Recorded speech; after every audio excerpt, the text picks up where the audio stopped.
Students, today we are going to discuss the important question of the poem After Apple Picking.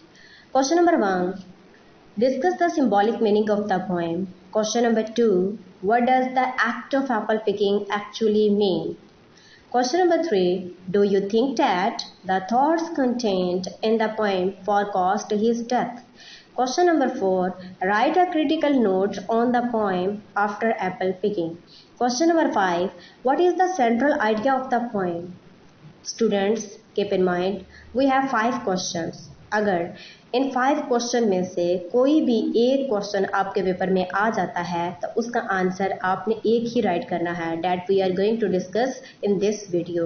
And the second thing is no need to write heading in your answer. आपने अपने answer में heading को write नहीं करना. And the next thing is try to write quotation और text lines in your paper. Okay, now let's start the answer. The poem After Apple Picking has been explained by the critics on symbolic level. Symbolic level mean to say that कि अलामती सतह पे. This is the symbolic poem.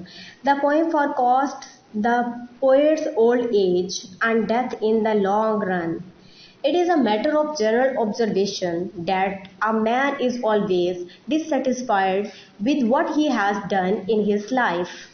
This feeling is quite intense when he is about to depart from this world.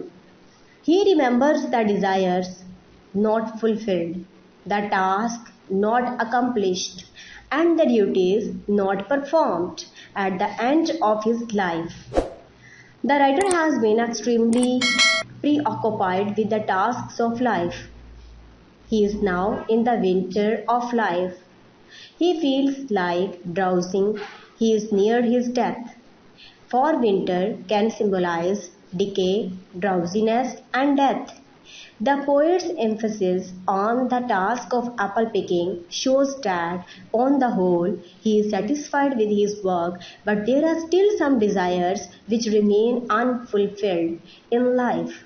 There are certain tasks which man wants to perform, but death comes to him. It is this sense of incompleteness that is implied in the following line. The scent of apple is spread in the garden. The essence of winter's leaf is on the night. The poet takes us to another side of nature, which is quite appealing and attractive to the senses. The reddish-brown color of the apples is a pleasant sight indeed. The poet remembers another scene which indicates much about his love of nature. In the morning, he happens to remove a transparent sheet of snow from the chilled water of trough and holds it against the white snow grass. The piece of snow is melted now. The poem gives us many hints about the pastoral activity. In his dream, the poet hears the rumbling sound of apples pouring in the small storeroom. He is tired of the apple picking. The injured or damaged apples are preserved for wine. The description of the apple trees, the apples and the frosty scene of the everything speaks fully of the poet's love of nature. The images used in the poem have also been taken from natural sites. The words like apples, blossoms, scent of apples, harvest snow have been taken from the world of nature. We can say that After Apple Picking is a beautiful lyric on the poet's love of nature.